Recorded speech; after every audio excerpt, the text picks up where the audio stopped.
నరకం చూస్తున్నామండి రోడ్లోనే.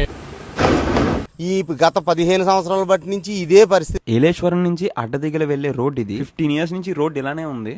ఈ రోడ్స్ లోనే ఆటోస్ గానీ, బస్ లో ట్రావెల్ చేసిన వాళ్ళు గానీ, college students, school students, business చేసుకున్న వాళ్ళు, ఆఫీస్ కి వెళ్ళిన వాళ్ళు 15 years నుంచి ఇదే రోడ్ లో ట్రావెల్ చేస్తున్నారు. ఏమైనా మెడికల్ ఎమర్జెన్సీ అయితే అంబులెన్స్ కూడా ఇదే రోడ్ లోనే వెళ్ళాలి. ఈ వీడియో షూట్ చేస్తున్నప్పుడు ఒక బస్ డ్రైవర్ వచ్చి మాతో మాట్లాడారు. నరకం చూస్తున్నామండి మేము. నరకం చూస్తున్నామండి రోడ్లోనే. ఏంటి ప్రయాణికులు ఏంటంటే గుప్పిట్లో పెట్టుకొని బండి తోలవలసి వస్తుంది.